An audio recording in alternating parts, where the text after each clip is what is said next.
Coucou, bonjour à tous, bonjour. Je fais cette vidéo plus sur la recommandation de Christelle. Pour savoir comment, cette vidéo c'est pour savoir comment faire sa demande de CAQ. Donc on reste ensemble. Pour les nouveaux, n'oubliez pas de vous abonner, liker la vidéo, commenter, partager à vos proches. Partager à tout le monde, ça peut aider. Ça aide vraiment. J'ai fait une précédente vidéo sur comment postuler à la bourse de la formation professionnelle. Donc vous pouvez aller dans ma page, chercher la vidéo. C'est deux parties. Chercher la vidéo et pouvoir la suivre. Ok, on va pas trop tarder. On va commencer. Si tu es intéressé par les questions d'immigration, voyage, Canada, États-Unis, autres pays, disons, bon, faut pas hésiter à poser la question ou à me contacter. Ça. Si vous voulez que je fasse des vidéos aussi, vous n'avez qu'à me dire quel genre de vidéo vous voulez et je vous les ferai. Mais à condition que vous soyez au moins aimable de bien vouloir liker la vidéo, s'abonner et de partager.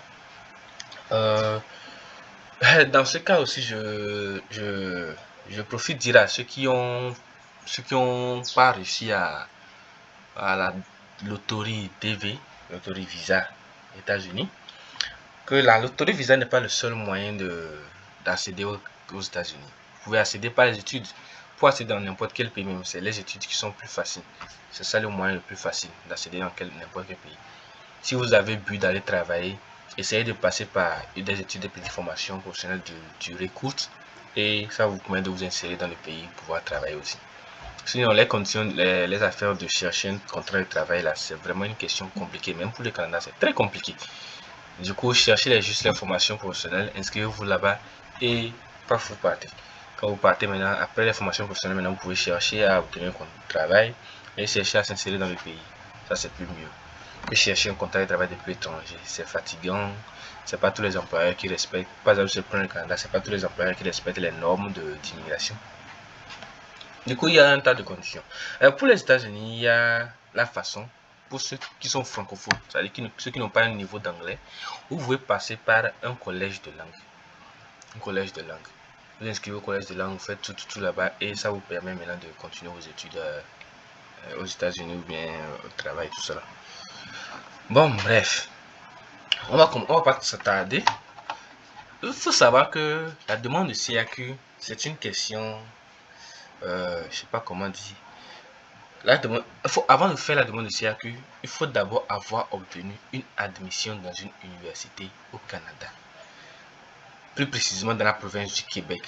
C'est le gouvernement du Québec qui exige de faire le CAQ avant de faire la demande de permis d'études. Parce que quand tu as eu l'admission, c'est-à-dire l'admission, tu as fait la demande d'admission dans une université, que tu as, on t'a dit oui, on t'accepte dans une autre université, dans tel programme. Le gouvernement du Québec doit d'abord dire oui, j'accepte que tu t'autorises à venir étudier dans mon pays, dans ma province. Après ça aussi, maintenant, le gouvernement du Canada, l'IRCC, doit aussi te dire oui, je t'autorise, je te permets de venir étudier dans mon pays. Maintenant, quand il dit oui, je te permets maintenant, il te donne alors le visa étudiant, qui est juste caché dans le passeport. C'est lui qui te dit que le visa, c'est juste ce qui te permet de séjourner dans un pays. Ce qui te permet de rester de séjourner dans un pays, disons. Ok. Du coup, on a déjà eu notre admission dans l'université. Maintenant, on veut faire la demande de CAQ. Je ne vais pas dire que tapez sur ce lien pour aller sur le site. Non. Vous venez dans Google. Vous utilisez un navigateur. Soit vous utilisez Chrome, soit vous utilisez Firefox, Microsoft Edge, je ne sais pas trop. Parce qu'il y a des navigateurs il y a des sites qui ne répondent pas trop au navigateur. Des navigateurs qui ne sont pas trop reconnus. Mais le navigateur Google Chrome, c'est un navigateur global. Il n'y a pas un site qui le refuse. Du coup, vous utilisez Google Chrome. Bon, voilà. Google Chrome, on vient sur Google Chrome, on tape juste demande de CAQ.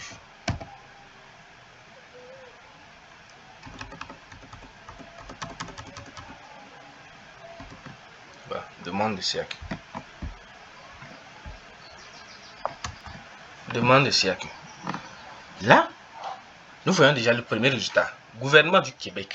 Présenter une demande de sélection temporaire pour études. Vous venez vous cliquer là. Vous cliquez là directement. Si vous voulez, vous pouvez lire toutes ces informations là. C'est pas grave. Il faut les lire.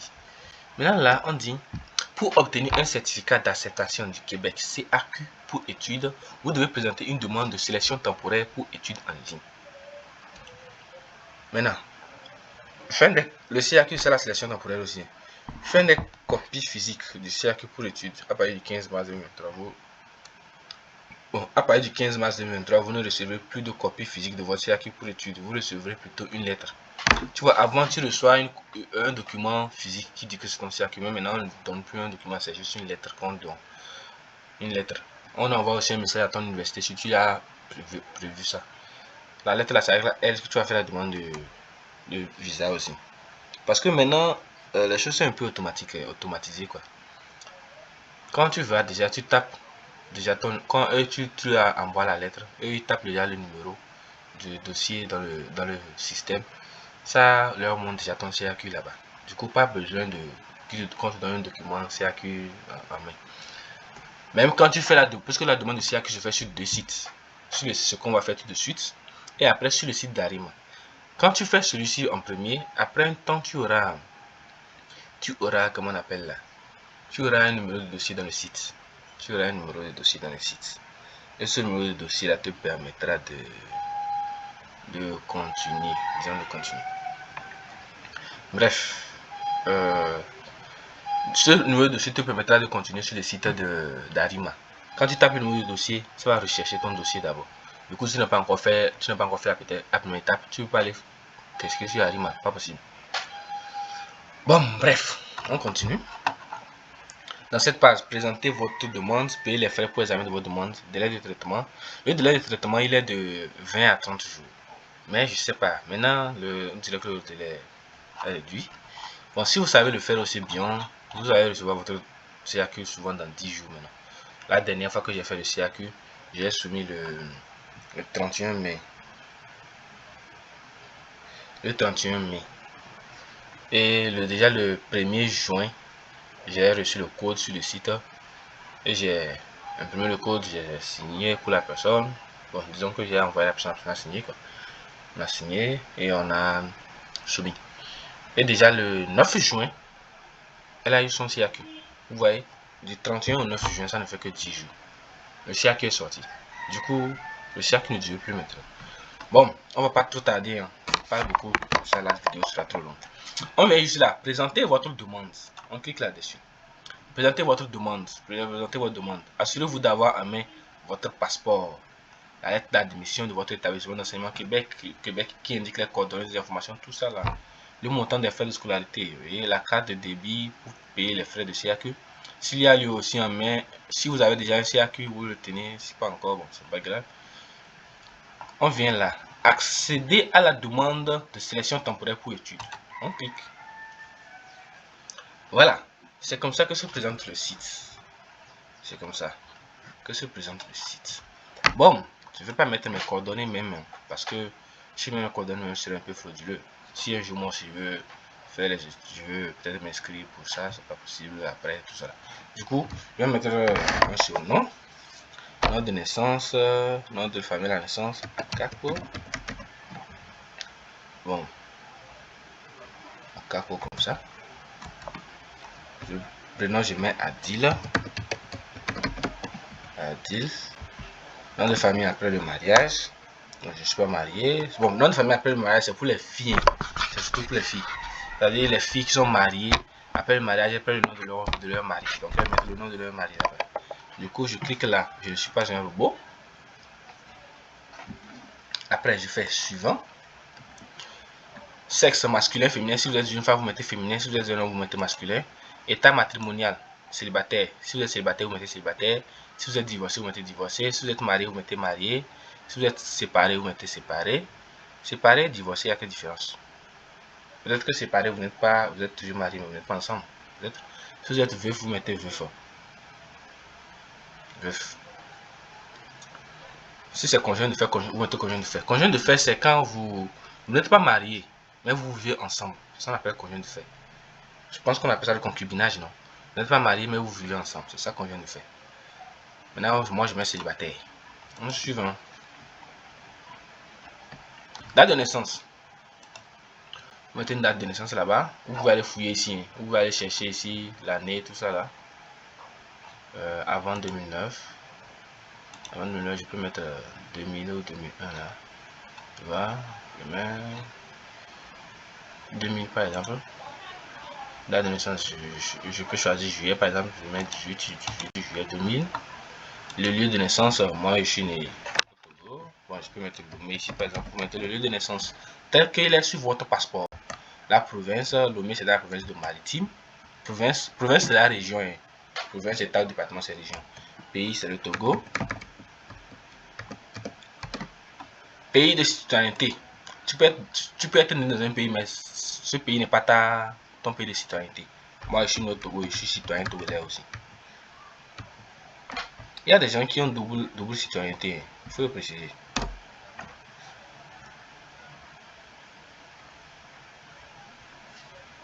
Si vous détenez plus d'une citoyenneté ou nationalité, sélectionnez le pays de celle que vous considérez prépondérante.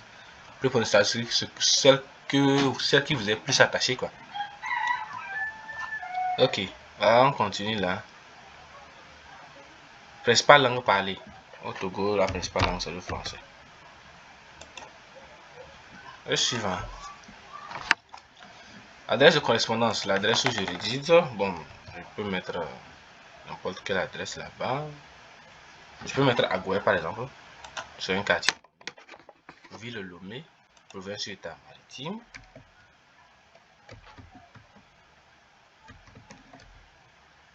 Maritime. Pays Togo. Déjà là. Ou bien vous cliquez là, vous cherchez. Comme moi, il y a déjà rempli des informations avant pour certaines personnes. Il y a déjà l'information là-bas. Indiquez votre lieu de résidence actuel. Ça, c'est déjà fait. Lieu de résidence actuel. Togo.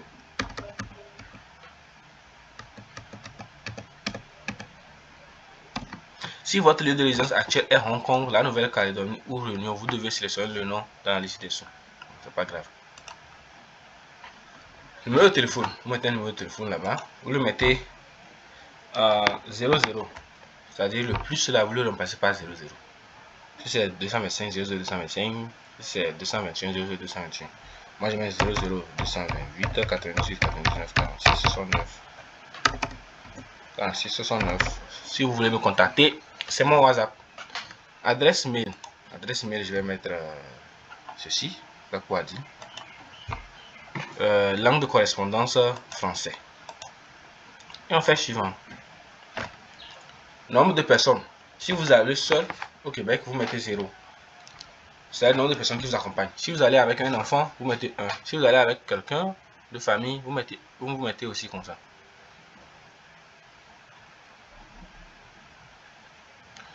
Si je vais seul, je mets 0. Si vous allez avec quelqu'un, vous allez mettre le nom de la personne et expliquer encore plus ce qui est la personne, pourquoi il vous accompagne, tout ça.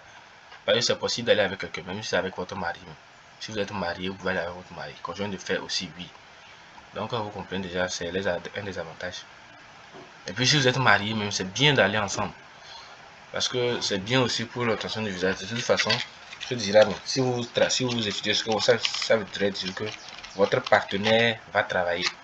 Et on sait que si votre partenaire travaille, alors ça va vous permettre aussi de pouvoir subvenir aux besoins. Niveau d'études. Non, merci. Indiquez le niveau d'études dans lequel vous êtes admis au Québec. Tu es admis dans quel niveau?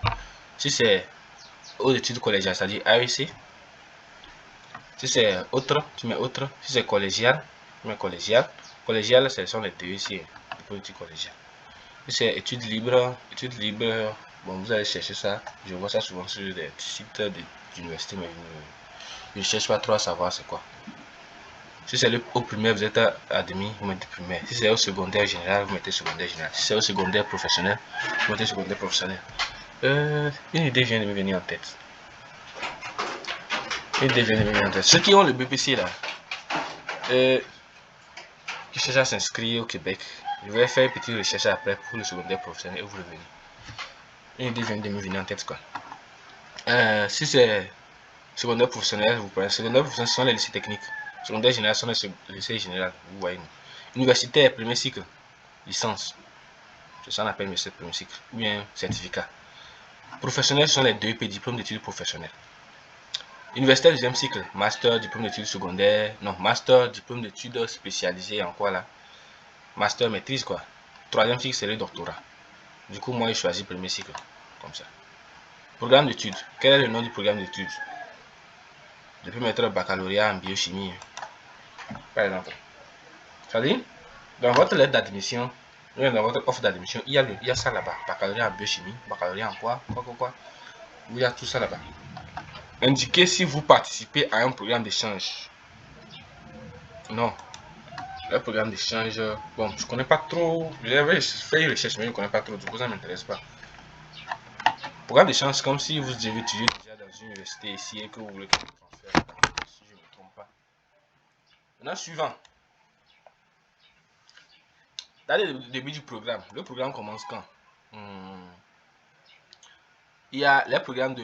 Bon, par exemple, si je prends l'université Laval, la rentrée commence le 8 janvier 2024. Donc, je clique 8 janvier 2024. Fin du programme. Si ça fait 3 ans, ça finit en 2027. Si ça fait 4 ans, ça finit en 2028. Parce que 4 ans, souvent, on vous impose des années préparatoires. Il y a même des programmes d'études qui font 4 ans, 3 ans et demi, 4 ans. Vous voyez, non? Il y a même d'autres qui font 5 ans. Les programmes de diplôme d'ingénieur, par exemple, à l'université de Polytechnique de Montréal, c'est 5 ans de diplôme d'ingénieur. Droit de scolarité. On peut mettre ce que je veux là-bas. Dans la scolarité, il y a le droit de scolarité dans la lettre d'admission, mes amis. C'est pas parce que je dis que je veux mettre ce que je veux que vous allez mettre ce que vous voulez. Dans votre lettre d'admission, il y a le droit de scolarité là-bas que vous allez entrer, que vous allez venir écrire ici. Droit de scolarité pour étudiants étrangers. Il y a des détails, des fois on fait le total aussi, on met. Le fait suivant. Nom de l'établissement. Vous pouvez choisir Université Bishop, Université Concordia. Vous choisissez l'université dans laquelle vous avez eu l'admission. Moi, j'ai choisi là-bas premier cycle. C'est à cause de ça, ils m'ont proposé 16 universités là. Ouais, Université du Québec, tout ça là. Si j'avais choisi là-bas collégial, ou bien professionnel, collégial, ou bien oui, collégial, j'allais voir les DEP, les cégep. J'allais voir les listes des cégep. Si j'avais choisi secondaire professionnel, j'allais voir la liste des écoles secondaires au Québec. Donc, ne vous dites pas que peut-être que vous avez choisi un cégep, mais vous ne voyez pas ça dans la liste. Donc, Université du Québec à Rimouski. Bon, je choisis Laval par exemple, comme j'ai mis les informations de Laval là-bas. Indiquez si vous avez déjà obtenu un certificat d'acceptation du Québec CAQ pour études. Si tu avais déjà obtenu un CAQ avant. Si oui, tu mets oui. Si non, tu mets non. Non. Comme c'est une première demande, non. Parce qu'il y a des gens, le CAQ tu peux faire la demande de CAQ après. Si ton CAQ est atteint expiration. Précisez à quel service du gouvernement canadien vous présenterez votre demande d'études.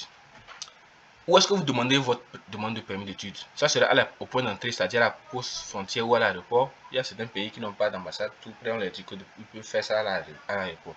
C'est-à-dire, ils peuvent avoir une admission et faire chose. Ils peuvent avoir une admission et envoyer leur demande. Et après, on leur dit maintenant de prendre l'avion, arriver à l'aéroport. Il y a des services là-bas qui s'en chargeront. Il y a d'autres qui représentent Immigration, Réfugiés, Admission Canada. Alberta, quoi. Et il y a bureau canadien, c'est ça que les gens font plus, le bureau canadien à l'étranger. Bon, vous voyez ceci. Vous êtes autorisé à faire, pour le point d'entrée au Canada, vous êtes autorisé à faire votre demande de permis d'études au point d'entrée seulement si vous êtes citoyen américain. Ça veut dire que vous êtes en Amérique, résident permanent des États-Unis, ressortissant français résident à Saint-Pierre et Miquelon, ou citoyen danois résident au Groenland. Vous pouvez aussi choisir de faire votre demande à un bureau canadien des visas avant de venir au Canada.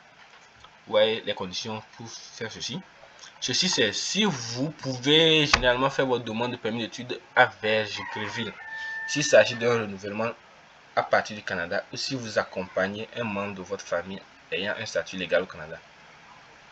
Si tu accompagnes, voilà, tout ça. Bureau canadien. Si vous résidez actuellement à l'extérieur du Canada, donc c'est ce qu'on fait. On choisit bureau canadien. Donc quand tu choisis bureau canadien, tu vas choisir la liste. En fonction de ton pays, tu vas choisir c'est où tu peux faire la demande. Où est-ce que tu peux faire la demande de choses? Où est-ce que tu peux faire la demande de ton visa en fonction de ton pays? Si tu ne sais pas, Sélectionne la liste de tous les bureaux canadiens, ça, parce qu'il n'y a pas de bureau canadien des visas dans tous les pays du monde. Du coup, c'est la liste. Vous allez voir dans cette liste-là, quel pays est plus proche de vous? Ou bien, dans quel pays est-ce que vous allez demander? Si vous ne connaissez pas ça, vous ne savez pas, vous pouvez aller sur le site du gouvernement du Canada là. C'est sur le gouvernement du Canada. Bon, je vais ouvrir une nouvelle fenêtre ici. Et taper demande de visa. Demande de permis. Oh merde. Demande de permis. Ma vidéo liste d'être assez longue. D'études. Canada. Du coup là, vous allez venir ici présenter une demande. En bas ici, vous descendez là. Présentez votre demande. À partir de quel point faites-vous votre demande à l'extérieur du Canada? Comment voulez-vous présenter votre demande? En ligne? Sélectionnez un pays ou territoire. Là, vous êtes là, vous mettez votre pays, vous êtes au Togo, vous mettez Togo. Vous sélectionnez votre pays, faites aller. À base de ça, on vous dira où vous devez faire votre demande. Ouais, liste de contrôle des documents, IMM, directive des bureaux directive du bureau des visas. Quand je clique sur directive du bureau des visas comme ça s'affiche. Vous allez voir Accra. Voilà, permis d'études directive du bureau des visas d'Accra. Ça veut dire que je suis togolais, c'est à Accra que je dois faire la demande de visa. Vous voyez, non? Du coup, vous choisissez votre pays, vous allez chercher la directive des listes de contrôle, tout ça là. Donc vous allez voir c'est dans quel pays vous devez faire votre demande de visa.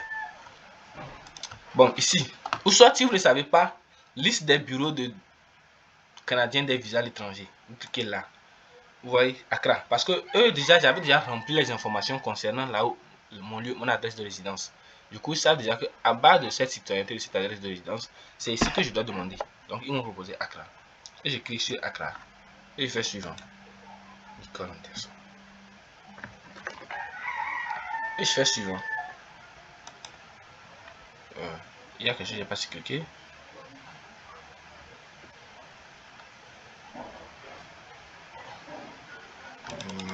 Oui, c'est bon. Bon, en fonction des informations que j'ai fournies, je n'ai pas besoin de fournir des renseignements sur la situation financière. Vous voyez, non, je n'ai pas besoin de fournir des renseignements sur la preuve de fonds. Donc, ceux qui font les demandes actuellement pour les CAQ, vous n'allez pas soumettre les informations pour demande de fonds. Donc, vous gardez ces informations dans cette démarche pour le permis d'études. Faites suivant. Protection des renseignements personnels. Tout indiquez si vous autorisez le ministère de l'immigration et de la frontalisation, si vous voulez qu'on partage ces informations avec quelqu'un. Vous voyez, non, à transmettre l'établissement d'enseignement qui vous... Un instant, je vais voir quelque chose. Voilà, la suivante là. Indiquez si vous autorisez le ministère de l'information et de l'intégration à transmettre à l'établissement. C'est-à-dire que si votre CAQ est prêt, qu'il l'envoie à l'établissement ou non. Si vous cliquez oui, ils vont envoyer ça à l'établissement aussi. Oui, faites suivant. Bon, souvent ils peuvent envoyer à l'établissement, mais vous serez obligé de télécharger aussi la lettre de CAQ dans le formulaire dans le site de l'université. Par exemple, l'université là-bas, il y a un site, tu dois télécharger ton formulaire de CAQ là pour qu'ils sachent, ils connaissent l'avancement de ton projet d'études. Indiquez si vous autorisez le ministère à transmettre à une tierce personne les informations. C'est-à-dire que si tu veux qu'on transmette les informations à une personne, tes informations, une personne peut avoir accès. Si une personne peut avoir accès, ton père, ta mère ou un ami ou toute personne que tu choisis. Si c'est oui, tu mets oui. Et tu mets les informations de la personne. Si c'est non, tu mets non. Sans souci, il n'y a pas de problème là-bas. À toi de voir. Suivant. En nommant un représentant. Si tu as nommé un représentant, vous autorisez le ministère à transmettre à cette personne quoi. Il y a des personnes qui peuvent nommer un représentant pour l'aider aussi. Dans le cas de la présente demande, une personne a-t-elle eu pour vous un rôle d'assistance? Un représentant, c'est quelqu'un qui t'a assisté au fait, qui t'a assisté ou bien qui a fait la procédure pour toi. Du coup, si c'est oui, tu mets oui, tu mets oui, tu mets le nom, les informations de la personne. Si la personne c'est un ami, un membre de la famille, tu mets son nom, tout. Tu précises là, si à titre onéreux, c'est-à-dire s'il est rémunéré, tu mets oui. Si il n'est pas rémunéré, tu mets non. Du coup, tu peux mettre, pour éviter tout ça là, l'évitant, on va mettre non ici. Mais à vous de voir, si vous voulez si vous savez que quelqu'un vous a aidé à faire ça, vous pouvez mettre oui et mettre le nom de la personne là-bas. À vous de voir. C'est pas parce que moi j'ai mis non que vous allez forcément mettre non. Si quelqu'un vous a aidé, suivi, tout ça là, vous pouvez mettre oui. S'il a été payé, vous mettez oui, il a été payé. S'il n'a pas été payé, vous mettez non.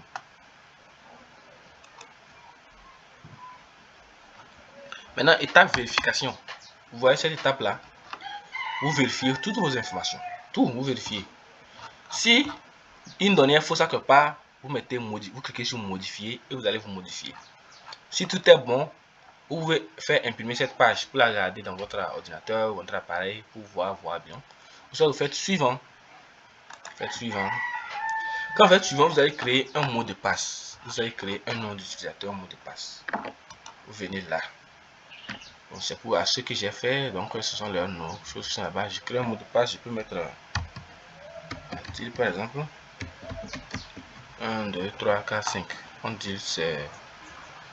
Alors entre 8 et 5, je peux ajouter 2, 0, 0, 0 pour que ça fasse. Ça atteint le nombre quoi. Parce qu'on dit entre 8 et 16 caractères. Confirmer notre utilisateur. Je l'écris encore. Adil quoi là 2, 2, 0, 0. Mot de passe. Je mets un mot de passe.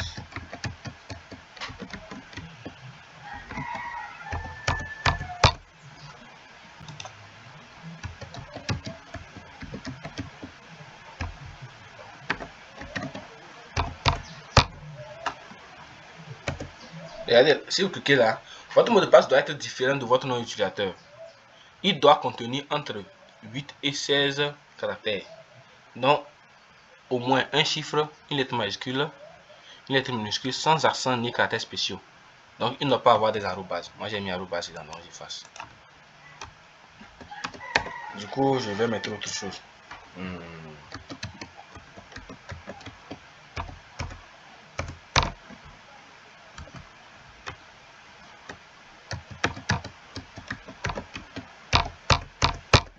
C'est bien. Oh, j'ai dépassé.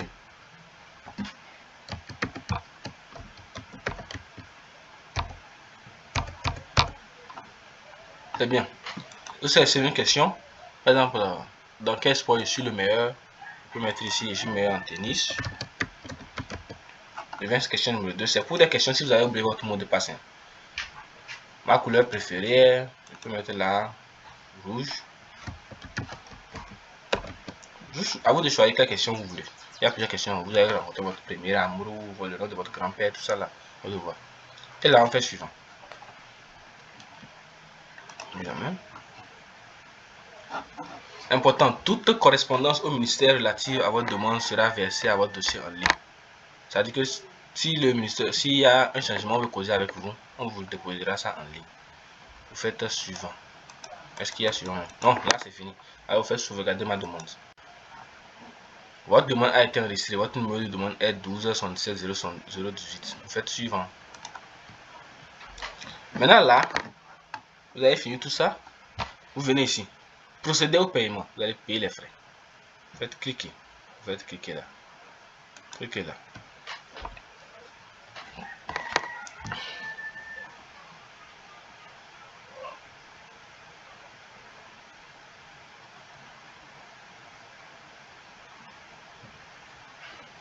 Donc là, quand la page vient, nom du titulaire de la carte, vous mettez numéro de la carte Visa Mastercard, là, vous mettez le mois et l'année d'expiration de la carte, vous mettez là. Le numéro CVC, vous mettez et vous faites payer et le paiement se fera. C'est comme ça, c'est simple. Si vous voulez payer plus tard, vous cliquez ici, payer plus tard. Si vous cliquez sur payer plus tard, alors ça va vous faire chose, ça va vous envoyer. Ça va vous faire quitter le site. Quand vous allez payer, vous allez avoir accès à cette partie, la téléchargement des formulaires à transmettre. Vous allez avoir accès à cette partie. Bon, je vais me connecter au compte d'une personne pour vous donner accès à cette partie, vous allez voir. Je vais ici payer au plus tard. Payer plus tard. Si vous perdez votre code d'utilisateur, ça là, ok, bon, vous mettez oui. Vous avez vu, on a quitté le site. Ça t'a fait quitter le site. Pour te reconnecter après, c'est-à-dire tu veux payer après, tu es sorti. Pour te reconnecter après, tu n'as juste qu'à taper ici. Ouais, pour à venir, tu peux venir là où nous étions ici. Il n'y a que pas ici consulter.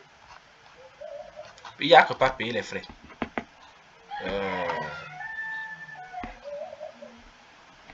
Bon, on va pas trop se. Oh la merde. Bon, c'est pas grave. Vous venez ici, consultez votre dossier en ligne. Consultez votre dossier en ligne. Ou soit, vous tapez juste sur Google encore. Là, consultez. Consultez mon dossier CAQ. Tapez consulter mon dossier CAQ. Vous cliquez là, consultation de votre dossier en ligne. Vous cliquez là. Vous voyez, ça vous ramène en même temps sur ce site. Ça vous ramène en même temps sur ce site. Vous entrez votre nom d'utilisateur. Si c'est comme c'est Adil, j'avais mis là-bas, je mets Adil 2000. Quoi là? Je mets le mot de passe. Mais là, je vais me connecter au nom au compte de quelqu'un pour vous montrer quelque chose. Du coup, je mets Abdul, lui. Je mets son chose. Je clique là. Je ne suis pas un robot. Et je fais continuer. Vous voyez, quand vous aurez fait le paiement, quand vous aurez fait le paiement de CAQ là, ceci, numéro de demande, il y aura ça. Mais le numéro de dossier, il n'y aura pas. Le numéro de dossier ne sera pas là. Le numéro de dossier viendra après 24 à 48 heures. Souvent 24 heures ça vient. 24 heures ça vient. Quand ça vient, on vous envoie un message, un mail sur votre compte pour vous dire qu'il y a quelque chose qui est venu. Même si on vous envoie pas, vous avez fait par exemple le dépôt aujourd'hui de chaque demande que je dis. Après 12 heures déjà, c'est-à-dire le lendemain déjà, vous pouvez aller demander. Vous pouvez aller sur le site vérifier. Souvent même ça vient au soir même. Après 12 heures ça vient, ça n'atteint même pas 24 heures. Mais on dit 48 heures, mais c'est 24 heures. Tout ce que moi j'ai eu à faire la demande, c'est 24 heures que ça vient. À moins de 24 heures même. Donc du coup, vous allez voir ce dossier. Parce que quand vous allez aller sur Arima, c'est ce dossier que ce numéro de dossier que vous allez taper sur Arima. Du coup, c'est bien. Il y aura ce numéro de dossier. Il y aura cette lettre, confirmation de paiement. Il y aura ceci aussi, accusé de réception. Confirmation de paiement, vous allez le télécharger. Vous allez cliquer ici. Vous allez télécharger. Quand vous cliquez ici, vous téléchargez le document. Quand vous cliquez là, vous téléchargez le document. Quand vous cliquez là, vous téléchargez le document. Comment on appelle? Il y aura la première page. Vous allez imprimer la première page que vous allez remplir et signer. Vous allez imprimer la première page que vous allez remplir et signer. Comprenez? Vous allez remplir la première page et signer. Je sais pas si je peux vous montrer à quoi ressemble la première page. Je sais pas trop.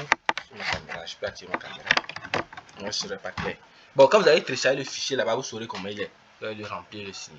Bon, je l'ai. Je pense que j'ai le fichier dans mon